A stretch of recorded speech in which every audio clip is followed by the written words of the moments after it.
Yeah, thank you for the introduction. Again, my name is Terry Nelms. I'm both with Damballa and Georgia Tech, and today I'm going to be talking about WebWitness, and it's a way to give context and help mitigate malware downloads. So remote malware downloads are very commonplace today, and the web browser is still an extremely popular infection vector. People will typically get infected through their browser through one of two methods. First, drive-by download. And so a user's browsing the web, they go to a web page that's been compromised, the web page redirects them to an exploit kit, the exploit kit finds a vulnerability on the user's machine, it exploits the user, and the user ends up downloading malicious binary. Also, users get infected via social engineering. And so a case of social engineering is a user browsing a web, that they're actually shown a malicious ad. The malicious ad may tell them that their machine is infected with malware and they need to install this new piece of software to clean it up. And so the user is actually tricked into downloading and installing that malicious binary. So there's been a lot of work that's actually looked at drive-by downloads and how to actually prevent drive-by downloads and detect those. There's been a little bit of work on the social engineering side of how to actually detect some specific cases in social engineering. However, there hasn't been much work that looked at what happened before the download. And so how did the user actually come to download that malicious binary? And what was the actual cause of the download? Were they socially engineered?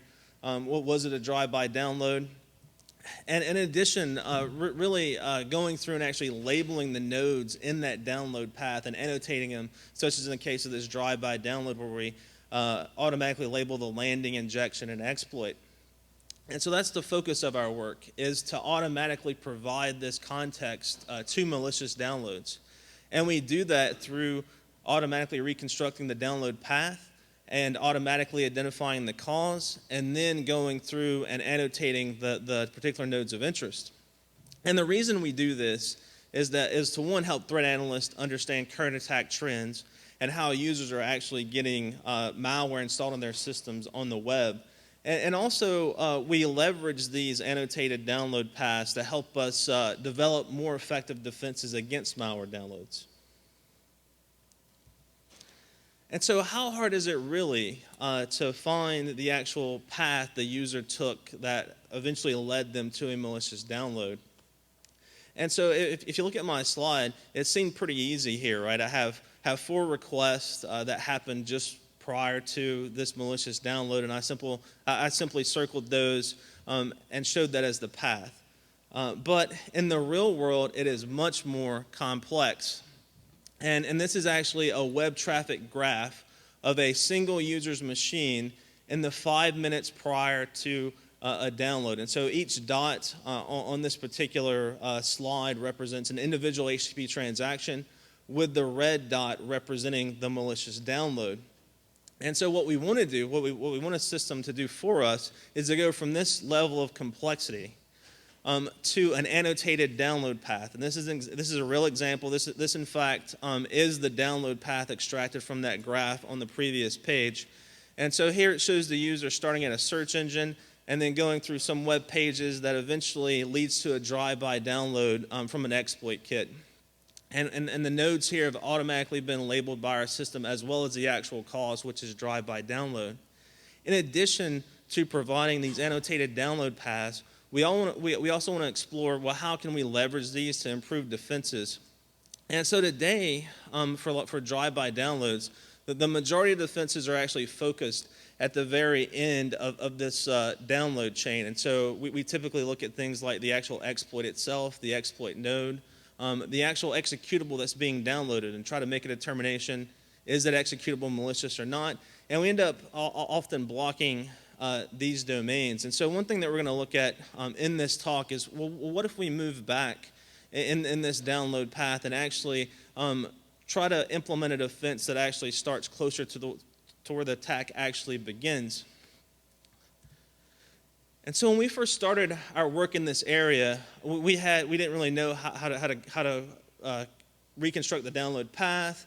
We didn't know how to do the annotation. We didn't know actually how to classify downloads into drive-by downloads, social engineering, or update. And so our first step was actually to conduct an in-the-wild malware study.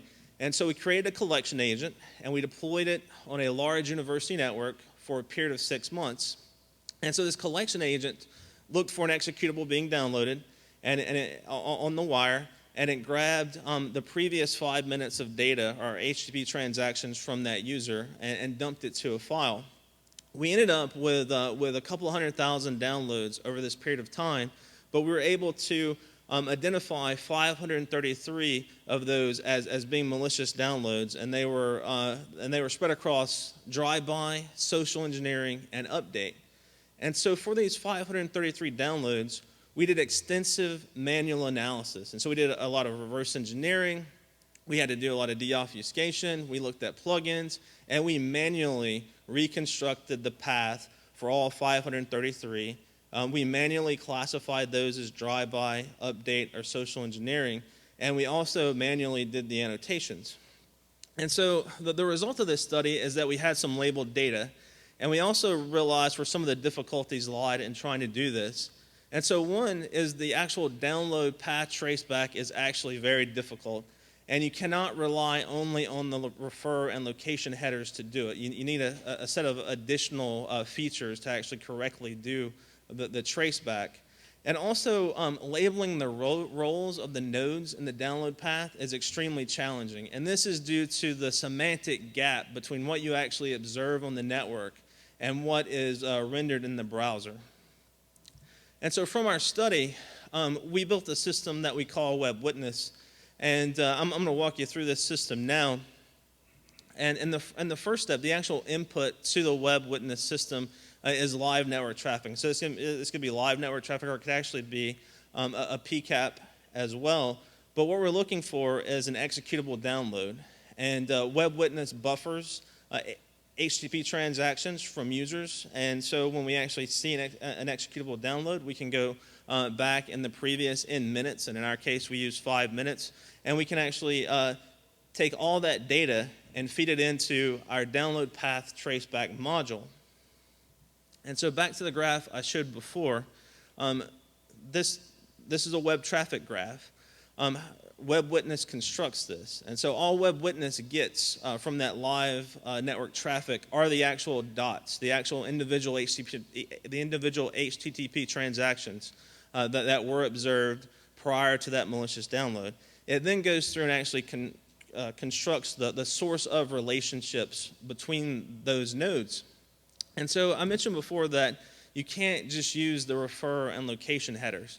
And so from our study data, if you only use the refer and location headers, you could trace back 0%. None of the drive-by downloads could actually be traced back using only the refer and location headers. About 50% of the social engineering downloads that we observed could be traced back using the refer and location headers. So what we had to do is look for a set of surrogate features that could be used in addition to the location and refer features. And so this slide shows our other surrogate features. I don't have time to go into detail about all of these, but I will mention one. And so it's URL and content. And so what we basically do in this feature is we look at the content of all the HTTP responses, and we extract URLs and partial URLs from that content. And then we look to future HTTP transactions to see if we have any partial matches between the URLs we observed in that response and future requests. And if we do, we actually draw an edge, between those requests. And so there's no single feature on here that dominates and helps us pick up the slack for the location and refer. It's actually the combination of all of these features that allow us to go from being able to trace back 0% of the drive-by downloads to tracing back 96%. And from being able to trace back about 50% of social engineering to 95%. And so once we create that web graph, though, it's still complex, and it's still not what we want. We would really like to have the actual download path, so the sequence of web pages taken by the user that resulted in that malicious download. And so what we do is each edge is basically weighted on its probability or the likelihood of it being a source of edge. And we use a greedy algorithm that walks back and takes the highest probable or the most likely edge for each node. And the result is our download path. And so once that's extracted, we feed that to our download cause classifier.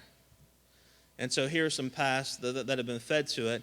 And we extract features from these paths, and our goal is to label these paths as either drive-by download, social engineering, or update. In the case of drive-by download, what we're looking for is the user was not aware that a binary was downloaded to their system, so it was something automatically that triggered their system to download this and install this malicious binary.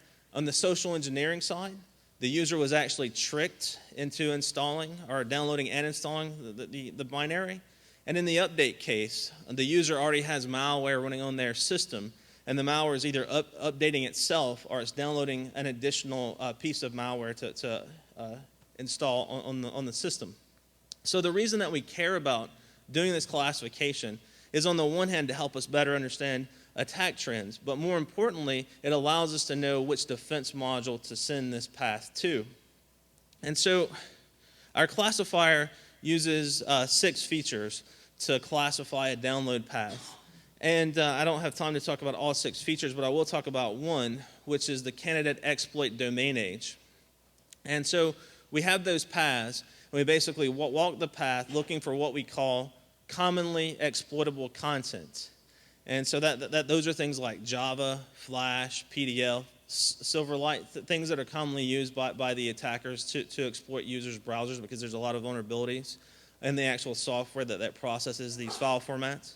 And so if we locate a node that has this commonly exploitable content, we measure the age of the domain associated with that transaction.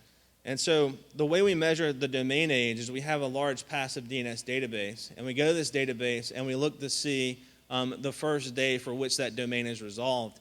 And we compare that to the day that we actually observed this download. And that gives us the number of days between the first observation of the domain and when we actually saw this malicious download. And so in our study data, for the drive-by downloads, the median age for the domains that had this exploitable content was 0 days. And so the output of the download cause classifier are annotated download paths. And so these annotated download paths can be used by threat analysts to study current attack trends, but they're also fed into our malware download defense module. So now let's take a look at a couple of annotated download paths. And so this is an example of a social engineering annotated download path.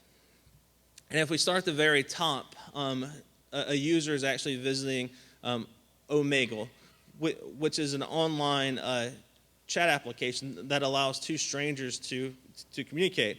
And so one of the users posts this in the chat room. He says, "Everyone at school says I'm ugly behind my back, and my whole family wants me to change how I look. Give me your honest opinions." And they post this URL, and it appears to be a URL to a JPEG, but because of the placement of the question mark, it's not. And so it actually loads a page that contains a frame that loads another page from this IP address, 172.88.75.20, that redirects the user to a free file sharing site called ge.tt, redirects them to another URL on the free file sharing site that eventually leads to a malicious download from the Amazon cloud. And so that's the type of information that WebWitness provides for a social engineering attack. So now let's take a look at a drive-by download annotated path. And so this one, the user actually starts out at yahoo.com performing a search. And so the search the user types in is Nashville music producer news. And the top result returned in the search results is a link to Nashville.com. So the user clicks on that. However, a few days before, Nashville.com was compromised, and there was actually a domain injected into Nashville.com, which is manualedition.com. And so this is the actual injection page, and it's associated with an iframe that redirects the user to an exploit kit. And so the exploit kit in this case is being hosted at valentinesdaymodel.biz. And so the first thing the exploit kit does it does a vulnerability probe. And so it checks to see what version of Adobe PDF is the user running, what version of IE is the user running, what version of Silverlight, what version of Java is the user running. And it eventually maps a vulnerable version of Java on the user's machine with an exploit that they have.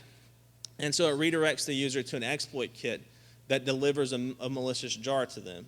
And so the jar file is downloaded by the user. It exploits the user's Java vulnerability. And then the shell code ends up downloading a malicious binary. And so that's what the annotated paths look like. Again, they can be used by threat analysts, but we're also going to use them in our malware download defense module. And so as I mentioned before, most of the defenses that we have today focus on the very end of this download chain. And so what we want to do is actually look at adding a defense that looks at the very beginning of the attack. In fact, we want to target the actual injection node itself. And so the reason we find the injection node interesting is because it typically does not change. So once a website like Nashville.com is compromised, the actual injection node will typically live for the entire time of the website compromise. On the other hand, the actual domains like valentinesdaymall.biz, which is the exploit kit, they tend to change very frequently because they get blacklisted. And so this particular domain lasted less than 24 hours. And so if we want to block the injection domain, then we need to automatically find it. And so to do that, we actually built 3 classifiers, but because it's actually easier to find the exploit node first, and then once you know the actual location of the exploit node, identify the landing page. And then once the landing page is identified, we know that the actual injection domain must be a child of that landing page. And so we can use that information to then automatically classify the exploit, the landing, and then the injection page. And so here are the features for our 3 different classifiers for the exploit, landing, and injection. That they work basically in a cascade mode. And so the output of the exploits fed to landing, the output of the landing and the exploit classifier then fed to the injection page. And so the output of this system then is an attack countermeasure. And in our case, the attack countermeasure is to actually block that injection domain. So this slide show on the x-axis we actually have the days 0 through 30, where 0 is the day we actually observed the malicious download, and 30 is 30 days after the actual malicious download. The y-axis is the potential saved victims, and so we actually use our passive DNS database to measure these potential saved victims. So we have the passive DNS of a large ISP, and we look for users looking up these domains. We call them potential victims because just because a user looks up an exploit domain or looks up an injection domain does not mean that they were actually exploited, because they may not have a vulnerable system. And so in this case, for the actual dotted line is the exploit and download domains. And so it's all the exploit and download domains we collected. And you can see that they quickly die off. And so like after a couple of days, there's not many users at all looking up those exploit and download domains, simply because those domains have actually rotated out. However, if you look at the solid black line, that's the number of potential victims saved by actually blocking the injection domain. And so in this case, it doesn't die off nearly as fast as the exploit and download domains. And so by blocking that injection domain, we can actually save 6 times more victims than blocking just the exploit and download domains. So in conclusion, I talked about WebWitness and how you can use WebWitness to actually provide context to malicious downloads. And so the goal of WebWitness is actually to go from a complex set of HTTP transactions performed by the user prior to a malicious download to an annotated download path, and where we can actually show the actual the click path taken by the user from, in this case, a search engine through a compromised site through an injection node that eventually led to the download of a malicious binary. In addition to being able to use this information with a threat analyst to understand attack trends, we also showed that you could use WebWitness to actually implement new defenses. In our case, it was blocking the manualedition.com, which was the injection domain that allowed us to save 6 times more victims. The actual defense module for a witness, though, is not just constrained to this one defense. That we actually have other defenses that we've started to implement using this technique. And so with that, thank you for your time, and I'll now take questions about the system.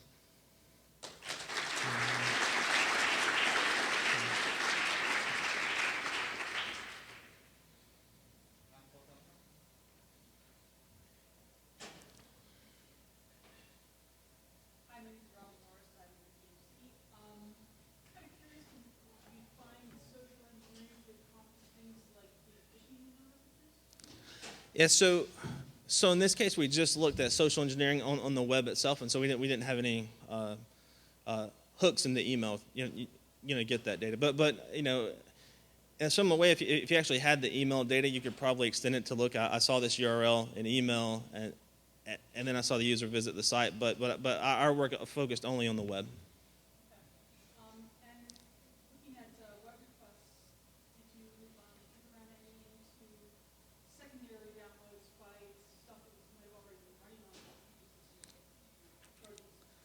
Yeah. So that's so our classifier classifies downloads in 3 ways. One is drive-by download, one is social engineering, and the last one is update.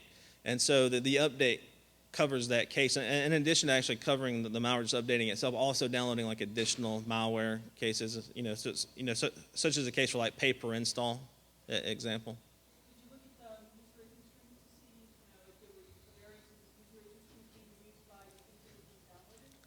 Yeah, so user agent string is actually one of our features that we use because the user agent string for a lot of updates of malware, it can be different than if you actually see the user's browser itself, and so we actually had a feature that was derived, from that information. Yeah, you're welcome.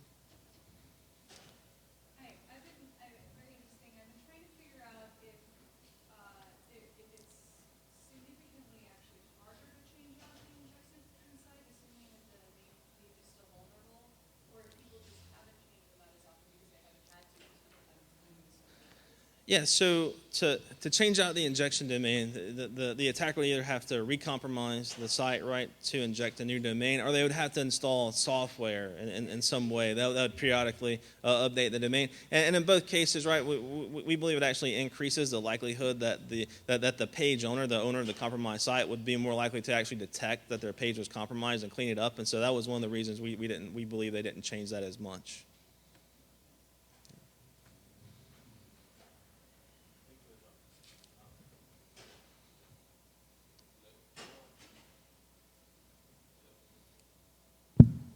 Okay, yeah. Thank you for the talk. So assuming an adaptation for the drive-by downloads, where an attacker who has the ability to sort of download arbitrary pieces of data on the user's machine. So assuming an adaptation where the malware binary is split in 5 ways, right? And then the drive-by downloads, 5, 1, 3, 2, 4 or something. How would you sort of re-engineer WebView to account for that? Yeah, so in our case, we focus more on after you've actually observed the download itself, than actually performing the actual traceback. And so we would rely on another system to actually tell WebWitness, hey, this transaction is of interest because we actually saw a malicious download occur here, and then from that we would actually then reconstruct. Okay, so you assume an oracle that will tell you this is bad. Well, yeah, this is bad, or this is of interest, and we want you to do the trace back. All right. Okay, thank you. Yeah, you're welcome. Rich Johnson, NCAR. In our manual mostly process, we've found that they do sometimes change the domain name that they are using in their drive-bys or their social engineering, but it often refers to the same IP address. And when we start black hole routing the IP address, we end up finding out that the site's hosted on GoDaddy's cloud. This gives us a certain rate of false positives, which causes complaints. I'm wondering if you've measured any false positives in your classifier and your detection of landers that was landing domains that were actually in use for other things. Yeah, so on the injection domain side, we actually did measure false positives there, and we had a very low false positive rate. I can't remember the number, but I know we had like 7 domains total that we had that were false positives on the injection side. 5 of those false positives, though, we actually identified the exploit kit domain as the injection domain. And so it really didn't hurt us to automatically block those domains. But we did identify 2 domains that did have an Alexa ranking. And so that could cause false positives. And so we have other ideas as far as like using the popularity of the domain or actually having threat analysts review the domains, before they're actually blocked. But it was a sub 1% false positive rate in our case. Are there any other questions? Thanks.